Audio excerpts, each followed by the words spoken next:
and then somebody comes along and it doesn't really do anything for them. Like, it doesn't materially change their position in the company. They have no reason to drop down the ladder. To then for me to go around and then weigh in on some dispute he's having with somebody else, I just can't. It's just too disloyal. I can't. I'm just not built that way. I'm sorry. I can't do it. I can't get on here and get after him. I mean, privately, there might be some things I say one way or the other, to him about this, but I don't have the constitution to come on here and do that. I don't have it. I don't have it in me. And after almost 3 years of not talking, I just repaired things with Ariel. You want me to blow that up just by weighing in and then getting involved in this, potentially jeopardizing that? I'm not even saying what I would say would necessarily go that way, but one way or the other, you're going to piss off Brendan, you're going to piss off Ariel. Why the fuck would I want to do that? I just got done repairing things on one side, and I've got another guy on another side who is, more than anybody else responsible for the current state of the things I'm enjoying. Like, why the fuck would I do that? It just doesn't seem very wise. Quite frankly, it doesn't seem very wise. Let's get this show on the road. Have a desire to do that. Listen, my position has been consistent. If you guys want to criticize him or anybody else that has a platform that says things that can invite criticism, I'm not here to police anybody's speech. I'm not here to stop anyone's opinions. I'm not here to say people shouldn't express them. Say whatever you want to say. I'm not in any way going to police it. I just can't get on here. I can't do it, man. After so many times, people have just fucked me over and over and over and over and over again. I can't do it. I just can't, and I won't. I mean, it would have to get rid of it. Like, he would have to do something like alarming criminal for me to switch that. But just having a dispute. Just having a dispute would be, for me to weigh in, would just be absurd. It would be absurd. Dude, these are two grown men that both make a lot of money, that both are doing quite well for themselves. They're allowed to have that dispute without my interference or interjection. If Ariel wants to do that, he can. If Brendan wants to do that, he can. Dude, I'm not gonna do it, man. And I know, I could prostitute those things, and I could get on here and I could get a fuck ton of clicks on this, and it'd be reshared 1,000 ways by coming in here and with fire and brimstone and letting the world be known. Dude, listen, I'm not afraid of conflict. Like, when Chael put out that video, I decided a formal big response was going to be, and I mounted one. I feel very strongly that I made a strong account of myself. He and I eventually worked out our differences, and it was fun. It's not that I'm afraid of that, but like, there needs to be a really good reason for this to reject. I don't see it. Let them handle it, and please stop asking. Listen, if they find that Brendan was, doing some Bernie Madoff shit, okay, well then you gotta just, you gotta say what you gotta say. But if two guys having a dispute, like, I really feel like if you guys lived in my shoes, you understood my career in the way that I am, the position that I've lived in, it would be borderline impossible to say nasty things.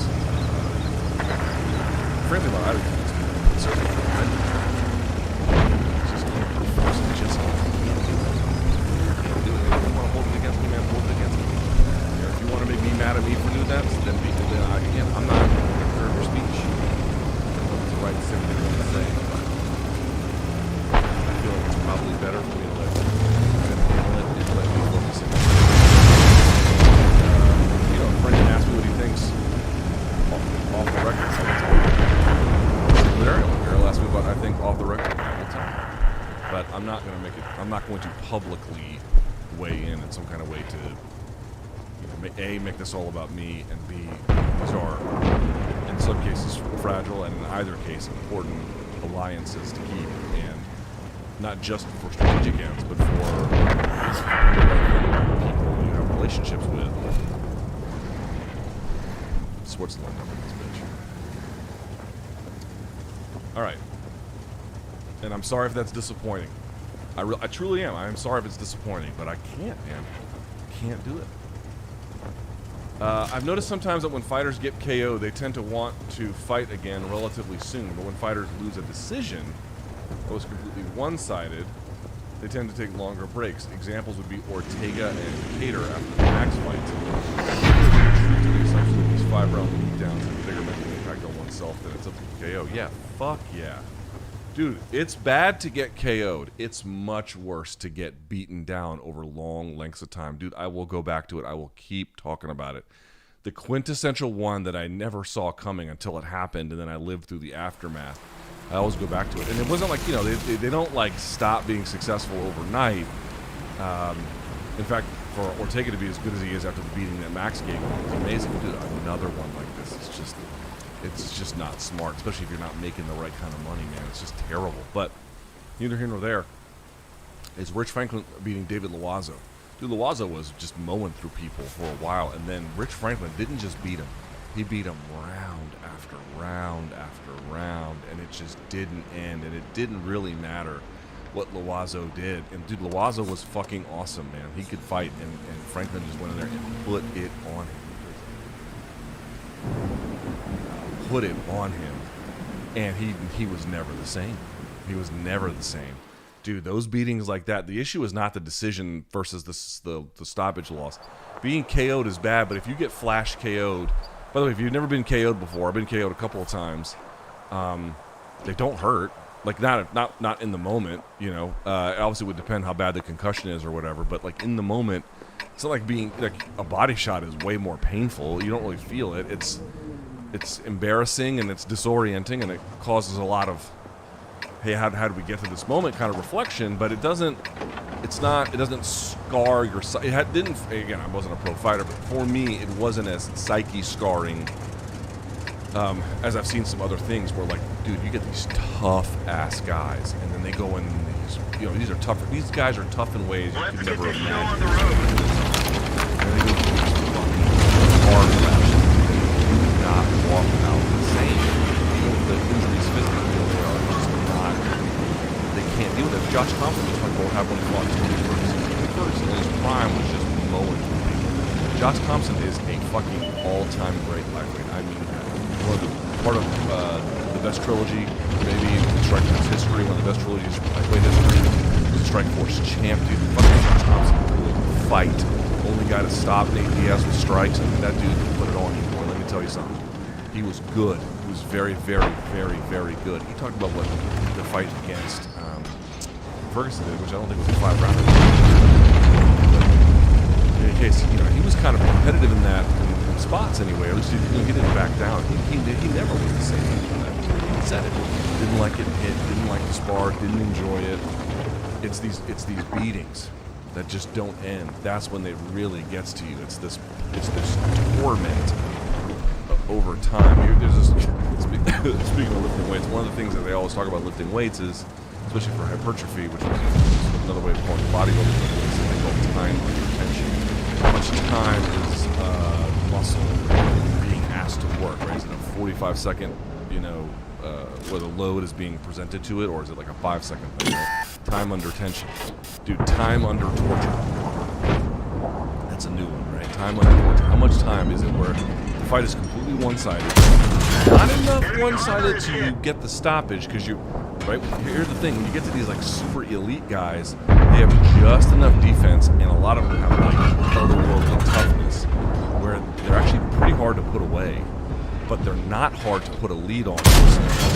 Also very, very special. Right? Styles make fights. So what you end up getting is someone who's very, very special, who just takes the other guy or lady, whatever it may be, takes two ladies fighting to the fucking woodshed, and they can't stop it. The only thing stops it is the referee or the fucking clock, because their constitution won't let them. The corner just lets them take a beating, which 1,000 times. Dude, that will mess you up. I don't give a shit how tough you are. I don't care if you're from Smash Factory. I don't care if I'm Secret Combat. That will change you. Steve Mocco I told you, has this famous quote. He did this documentary. This is before he ever fought, but it was a similar kind of thing. Where he's controversial because he wrestled at Oklahoma State and Iowa at the same, well, not at the same time, but in the same collegiate career.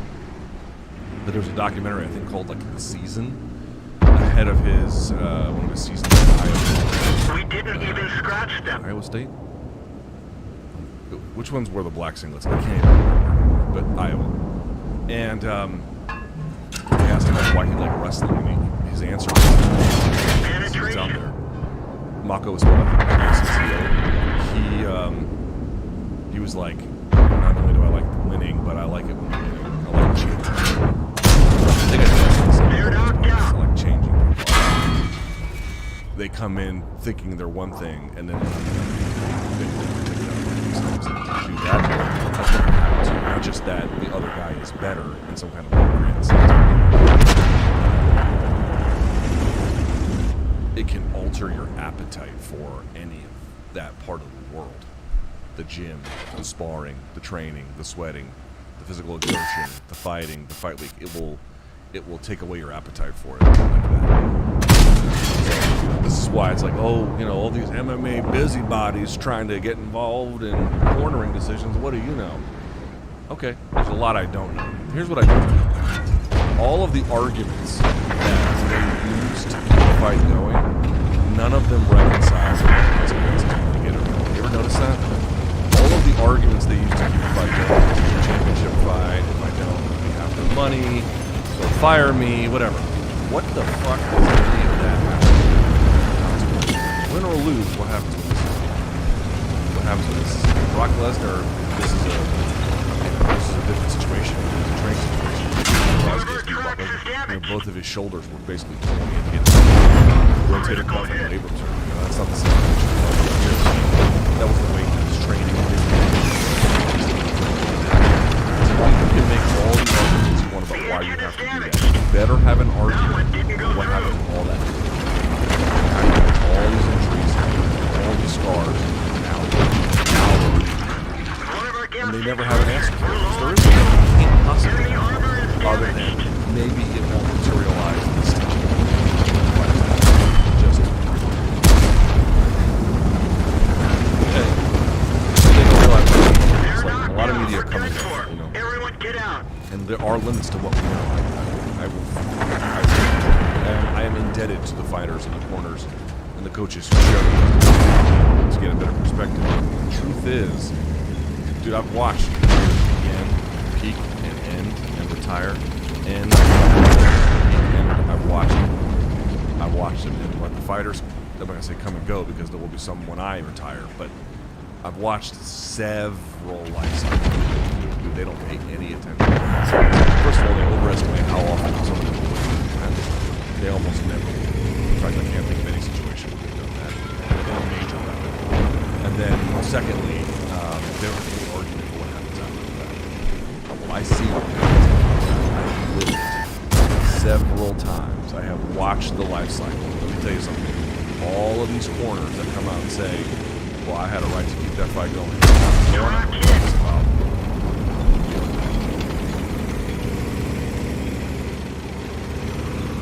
Let's see. At 29 years old, turning 30 on the 24th, considering some of the damage he's seen, the fact that he said he could hire a dietitian to go back to welterweight. It's hard to keep Kelvin Gastelum to go at 170.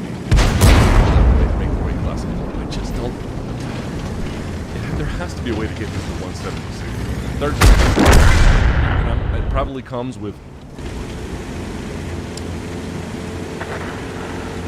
unenjoyable caloric restriction.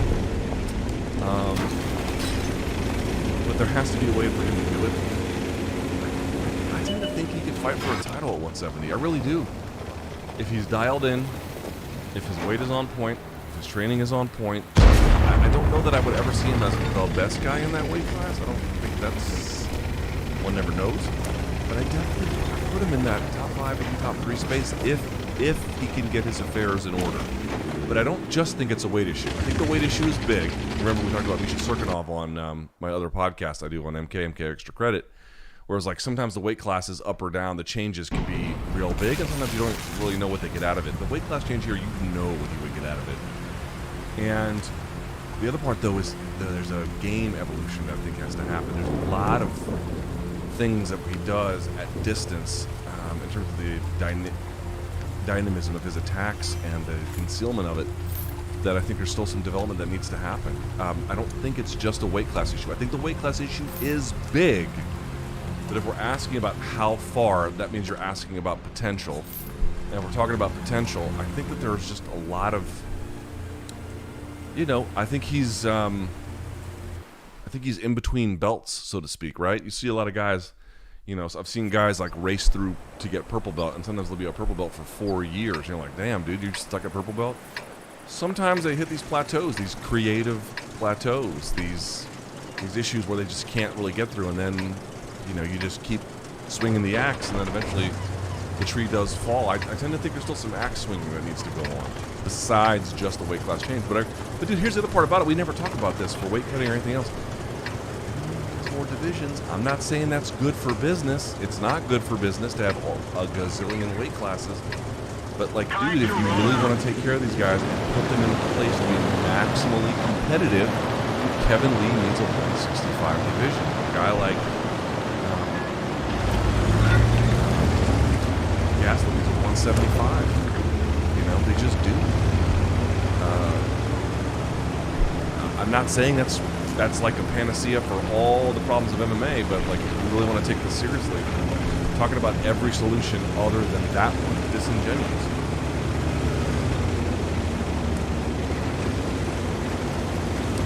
You have mentioned several times that approaching 40 has made you realize the decay of your athletic potential. Besides the obvious factor of injury, do you think this sense of decay can be correlated to starting sports at an early age? And I ask you to turn 40 and spend sedentary. Like right now, I'm on the peak of my life. I work out almost every day, started at 35. I run and do BJJ classes twice a week. It's not much BJJ. I'm not trying to hate. I mean, that's 2 more a week than I do, but 3 to 4 seems like what you really need. Sometimes 5. I've never been this active, and I'm wondering if it has to do with having put my body through a lot of stress and wear and tear during my youth. Maybe. That certainly could be. Boy, I can tell you I can feel a difference, man. I feel a difference in recovery. I feel a difference. Penetration. I used to leave the gym, my favorite day when I was 22, right? My favorite day was chest day, because I could get the sickest pump on my chest and on my triceps. Dude, I used to walk out of there, I could barely fucking scratch my neck. You know what I mean? And on arm day, which, you're not supposed to do split. I don't do splits like that anymore, but let's just, back in the day I did bro splits, like every idiot 22-year-old does when they first start lifting weights. And, I used to just get, I would get this euphoria, the weightlifting equivalent of runner's high. It would be amazing. Dude, I don't think I've had one of those in years.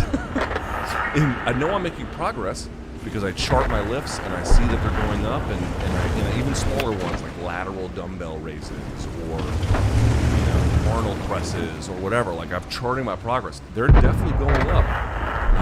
The weight's coming down. Everything's headed in the right direction. Enemy armor is destroyed. I can't push the same weight. I can't recover the same weight. I can't hit the same pump. I didn't start too early. It's cumulative injuries. I just know what it was like for me to maximize my athleticism, which, was not a dramatic amount, but I'm very average in that sense. Penetration. I know what it was like to be fucking jacked. I had a first-class PFT when I was in my 20s. First-class physical fitness test in my 20s. I'm about 6'4", and I could do 14 deadlift pull-ups. I could do all the crunches. I could max out at 100. And I had, I think at the time, just under a 7-minute mile. I could fucking. I was. Even if I could get back to, even if I could, the way I felt at that time. Most days I walk out of there being it's hard. It's really, really hard. You can do it, man. You can do it, but man, you just can't cut corners. Here's the other part too.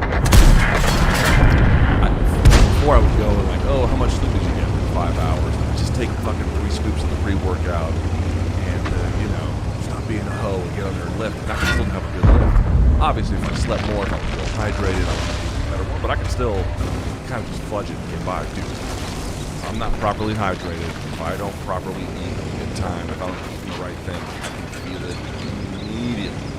Immediately. 6 sets in, I can feel it. I can feel it. I have to dial this thing. So, it could be the case that you just never knew that the baseline was, and now it just feels so much better. I'm happy for you, I really am.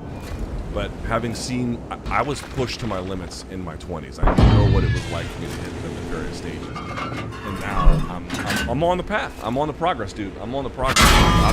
Everything is, I'm actually kind of proud of how things are going. But like, in terms of how I'm feeling,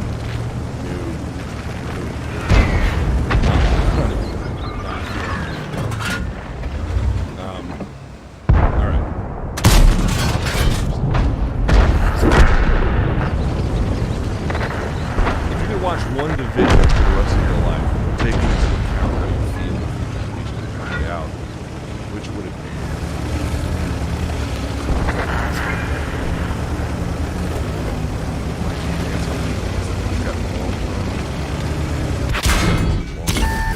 Penetration. It's not just good now, it'll be good for a long time. I just want to go to places that are, when I say places, I mean divisions that are just talent rich. Enemy vehicle destroyed. 170 and down. I feel like this is a decent way to go.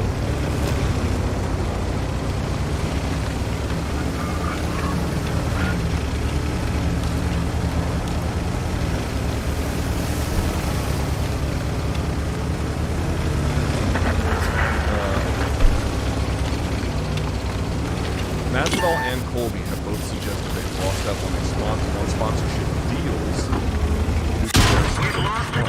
Sponsors should have the right to pull sponsors away based on people's political views. Yes, of course. Political views are considered mainstream. Sure. And with the situation in covered media, that left-wing fighters have sponsorship. I would hope not. I mean, dude, do I think Black Rifle Coffee should be forced to, or rather, let's say Black Rifle Coffee sponsoring Kevin Lee. And then Kevin Lee goes and stumps for money, and they decide they don't want to support that anymore. Like, you could say that that's shitty, but dude, if they're not in keeping with your values, why the fuck are you giving them money?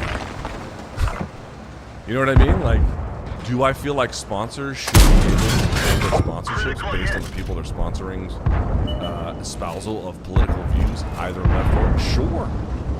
Sure. Now, do I also think that it would be a better world if the sponsors had a relationship with the fighter where, you know, some of those things, as you're pointing out, like Trump was the president, was the candidate for a major political party. Like, should that be the kind of thing that gets your sponsorship? Plus, I actually would hope that we would have a situation where it doesn't necessarily cost you, that you have a much deeper relationship than just that. But dude, if you are giving money, either way, I don't care which way it goes, either way, you are espousing a worldview that you think is damaging or somehow bad for the world, you're under obligation to give them money. Now, again, this all just goes back to like what the deal is saying. That says what kind of political advocacy is tolerable for both parties, and then just live with that, or don't.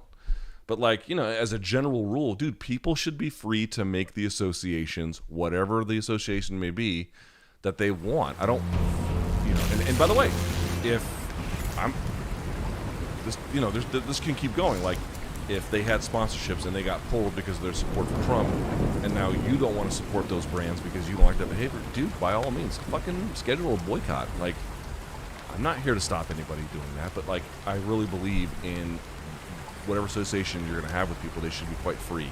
And if people who you're giving money to no longer support a worldview that you recognize or wish to contribute to, then fucking stop. Very simple for me. Luke, you have mentioned you're under a lot of stress in your life. Would you mind sharing what is causing this? From outside, you have a cool-ass job. I do. Earn a lot more than most. I'm comfortable. And have a nice family. Mostly.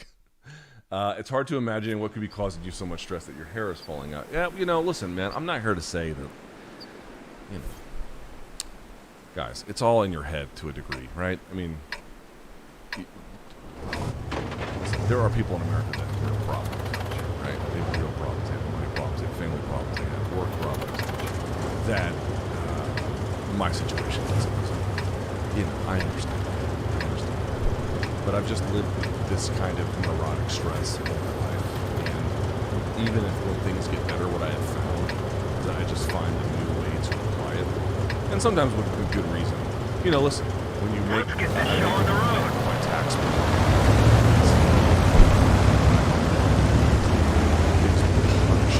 it's just, you cannot believe it.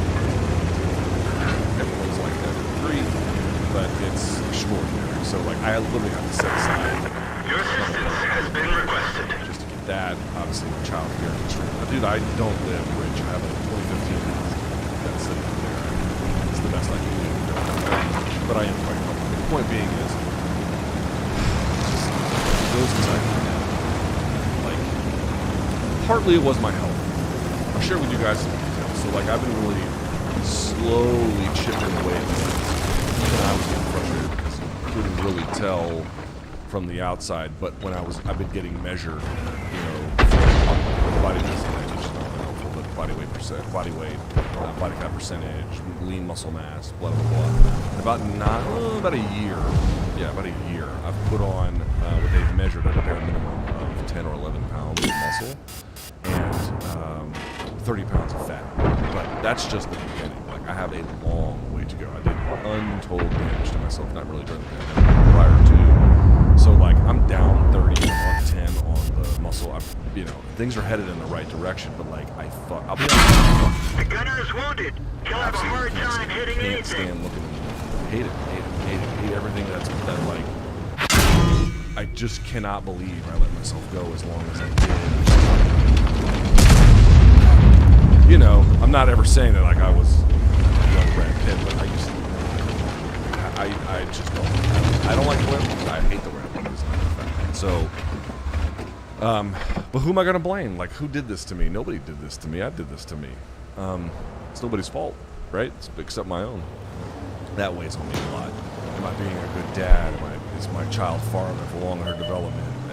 That worries me. Am I saving enough for the future? That worries me. Like, am I maximizing my career opportunities? Is Showtime going to fire me? Like, some of these are real, some of these are not. I guess the big one would say, like, I'm really happy with the progress I've made. Slow and steady wins the race, you know? It's been a year, and it's a little bit of progress each week. Everything adds up, you know? Like, it's headed in the right direction, but, like, I fucking hate it. I hate it. I hate looking at it. I don't want to feel that way. I feel like, maybe I'm wrong, you might be able to argue that that's the way that you feel, then the change in physique over time, when I get to whatever goal that may be, will solve that problem. Well, perhaps it's a broader issue. You know what? It might be. I'd like to test that theory. I like to test that theory. I like to see what it's like when I come to my goal weight, which I'm still gotta wait much further than that. So, if at that point I still feel the way that I feel, then I will do something. Enemy armor is damaged. I'm tired of looking at it. I don't like making pictures. You know what I mean? I have a job where I'm on video, but I'm always like paranoid about how I look because I've done this to myself, you know. Penetration. For it, I would just not like to be this way anymore. So, like, I spend all weekend hours. I track every calorie. I track every workout. I track every. I don't know if that's really good long term. I hope I don't have to keep doing this forever. I'm just tired of this.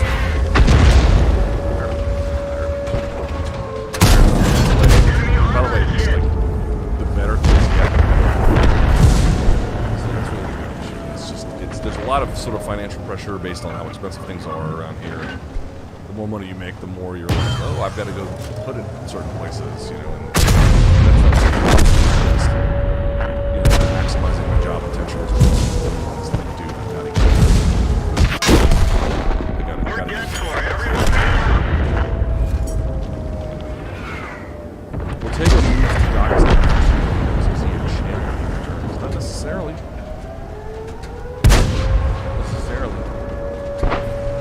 Ortega is very talented, and I think with 2 years, is really doing the smash factor thing. There's just no denying.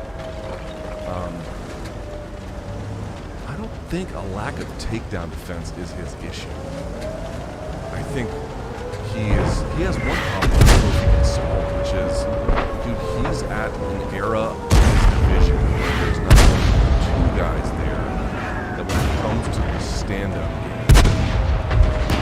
they might be so far ahead that you can't. I'm not saying that's definitively true, but I worry about that a little bit,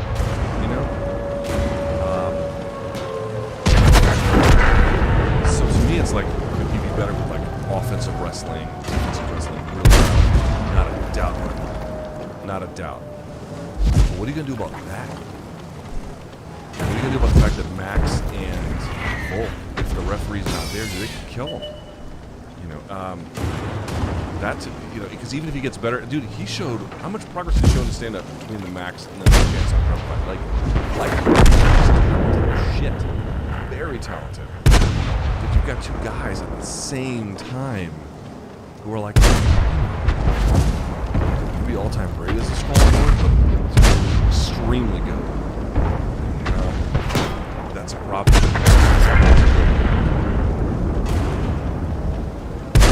What we saw from Johnny Walker last week could be a piece of a larger puzzle being assembled. Given the evidence so far, could we say that John Kavanaugh is not the highest tier? I don't think we can say that yet. I'm not one of these guys that was ever necessarily high on John. Twitter than blocking, which again, I don't blame him for. Not everyone needs to be everyone else when I call Dylan Dennis.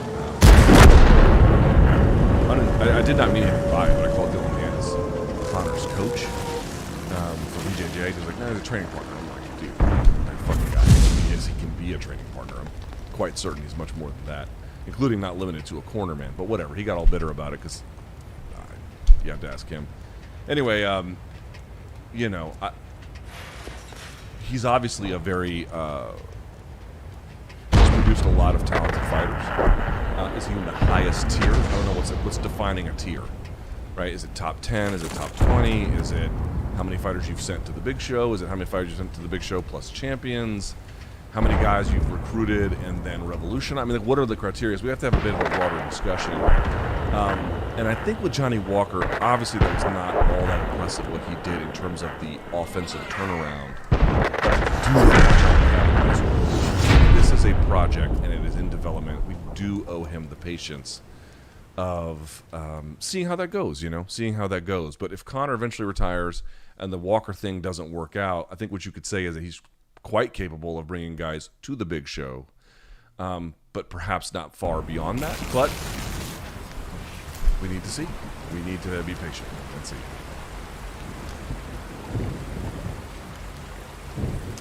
Amanda being officially 2-0 against Valentina, she would likely ask for a significant raise to risk a third fight. The previous two fights weren't enjoyable or more popular in terms of buy rates, that's true. So would Dana refuse the pay increase and the fight never happens? Probably. Dude, this is the thing that everyone's like, oh, you gotta make Amanda Valentina 3. Well, yeah, dude, everyone wants to see that. Bro, she has no incentive to take it. She has like zero incentive to take it. Zero. So I don't know what you're going to do about that. Curious as to what your brother and sister do now that they are out of the restaurant business. I have a lot of experience and was thinking of owning my own one day, but I know it's a grind. Yeah, they fucking hated the restaurant business. They were successful. Like, they made money.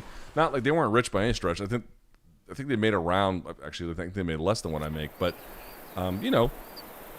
they did okay. Like, they could have kept going, but they closed in March of 2020. And they had plans to close by, like, January or so. But, so they knew it was coming. But, and they were, since that, I was, like, sad. I was like, they're going to really close the restaurant? I'm like, wow, man, this thing is, it got reviewed by, like, prominent restaurant critics, and it got good write-ups, and, like, I've never said this. I don't know if I ever told you guys this, but they developed a friendship with, who's the guy? Time to roll out. Eastbound. Danny McBride. They were friends with. They became friends with Danny McBride. Danny McBride, the guy who plays Kenny Powers. would rent out my family's restaurant for like birthday parties or New Year's or whatever. And, you know, they'd clean up, you know, get him, guy's got a fuck ton of money. He would pay it because he lives near that area. So, like, I was like, you're going to close all this for what? They did not, since they closed it, there hasn't been one time that I've spoken to them. They've been like, oh, well, you know what, I wish we were kind of doing, no. they look at it like, whew, glad that's over. So, my brother went back to get his, I think, PhD in math. And these are these like sort of people that do like insanely high level math, like math you couldn't even begin to comprehend, to make extraordinary risk assessments for you could do for defense contractors, for government agencies, for any of these large scale government and private sector operations where they need extraordinary high level math to figure out risk. He wants to do that. My brother is, you know, he was a hard act to follow in high school, put it that way. Luckily, we ended up going to 2 different high schools. So we went to the same one for 2 years. My freshman and sophomore year, he went that was his junior and senior year. So we didn't really have the same teachers, you know, we were kind of that way. My brother got 800 in math, you know, his SATs, he got a 5 in AP Calc as a junior, on the calculus BC. There's 2 ones. There's calculus AP, and there's calculus BC. He got a 5 on that. Like, he got a 5 in AP stats. If you're from Europe, you don't know what that means. AP is advanced placement. You get a grade of a 1, 2, 3, 4, 5. 3 is passing, 4 is good, 5 is the highest you can get on like all of them. All of them. He got into literally every school he applied. Like it was bananas. My sister is she is doing a restaurant consulting business, and it's going really well. So she's out of that, but she like gives people advice on how to do, how to scout locations, what your margin should be, how much product to order, how to establish, where the down to things like where should the cash register be in the buildings, all this stuff, all these little details that comes into play when you're opening and running a restaurant. So but yeah, they don't miss running that restaurant even a little, which breaks my heart, but it tells you a lot, I guess.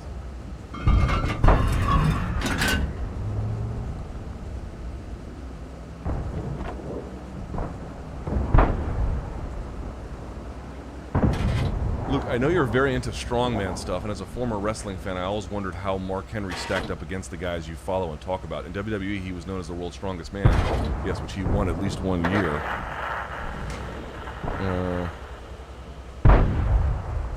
But did he win any official competitions? He sure did. Some people that I've asked who are in the know say that he is legit and not just a wrestling gimmick. Oh, he's the most legit. Hold on 1 second here, because I gotta... Dude, BC loves to text. I mean, it's just unbelievable. Go.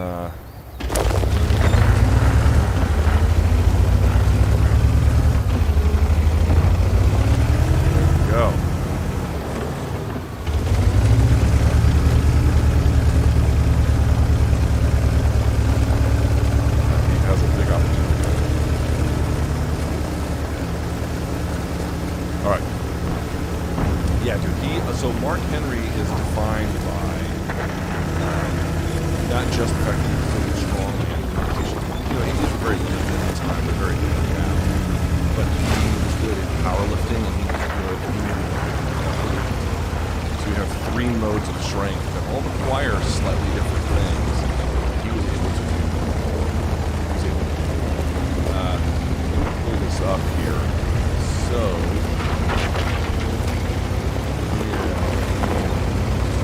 so in men's weightlifting, so these are the 2 events for the snatch. The bar had the shins overhead, and then 1 motion, or 2 motions essentially 1 lift. So get it to your shoulders, and then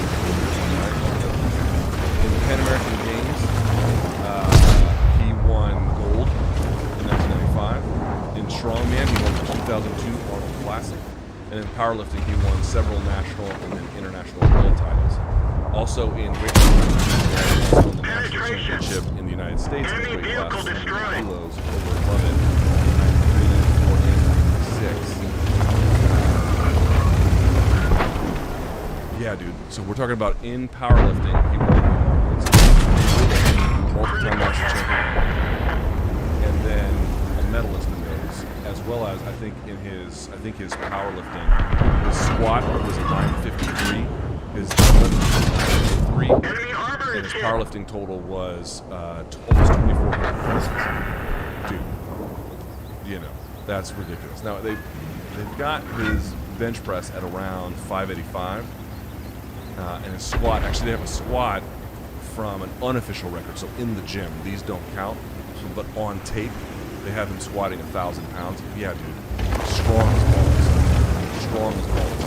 Super, super strong. To be able to be strong in 3 modalities of strength that he was is extraordinary. I don't think I've seen anyone. I've seen people do CrossFit, they got lifting, gymnastics, and then they got powerlifting, something like that. You see that a little bit, but I've never seen someone who was able to.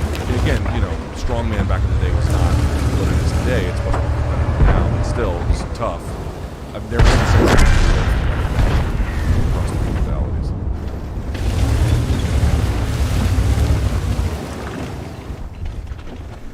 All right. Let's see.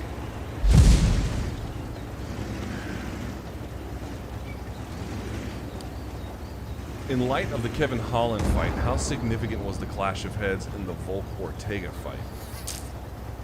See, this is the problem. It didn't look significant, which is the only real basis upon which you can judge anything. What do I mean by that? Well, was the fighter wobbled? Did he drop? Did it cause a massive cut?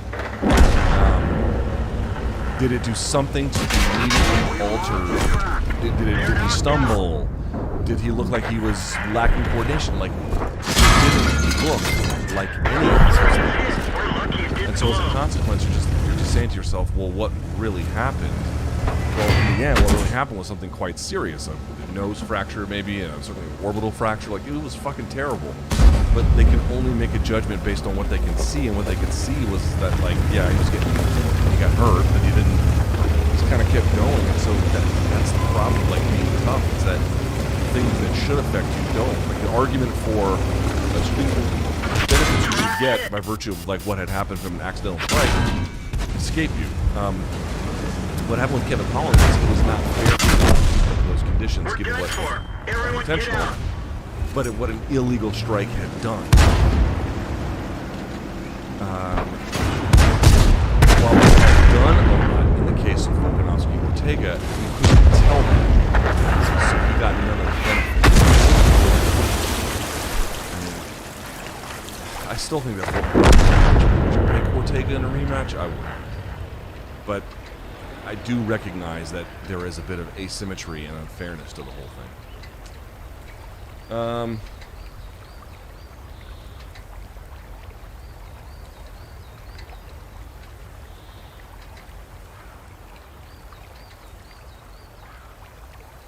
There is one. I believe I see Jared Diamond's Guns, Germs, and Steel in the bookshelf behind you. Are you willing to semi-regularly pluck a book off the shelves to tell us about it? Sure. Sure. On occasion, I'm happy to do that. The one I'm reading now is, I'm not recommending this to you unless you care about these kinds of issues, but the Armenians, that's I think how you pronounce it. So if you guys don't know, there was an Armenian genocide which the Turkish government doesn't recognize, but it killed up to 2 million Armenians in the slow decay of the Ottoman Empire. And this guy, I don't know how to pronounce his name properly because it's got like the umlaut on it or whatever. Umit Kurt is this guy's name. He's Turkish. And he actually did some looking into this village, Aintab, and into, like, there were no Armenians there after a time, and there was no hint of Armenian life. And he actually did some digging and found that there used to be like this incredibly robust Armenian community there that was affecting, in a good way, like, you know, if you have a lot of people of a particular nationality in your neighborhood or your town or whatever, as they begin to bleed into the fabric, assuming that they are people that contribute to society, and I'm assuming that in many cases they are, especially if they're like immigrant communities. That it will begin to define some of the ways of life there and blah blah blah. Anyway, it was embedded into the whole fabric of that village, and then the eradication of them tried to eradicate any trace. And then this guy found that not only were there a bunch of Armenians there in population, but they used to be there in spirit and in practice and in culture and in food and in banking and in everything. And it's sort of proof that part of what the Turkish government claims was there weren't that many Armenians in the area. That's what I'm trying to say. Not only were there a bunch, but they were massively influential. They had a huge part in defining the lives of everyone, not just the Armenian community there, but everyone around them, by virtue of how they had integrated and raised up this place. I don't anticipate you guys necessarily need to read that. Okay, all right. So I don't want to get this wrong. I'm going to try to make sure I see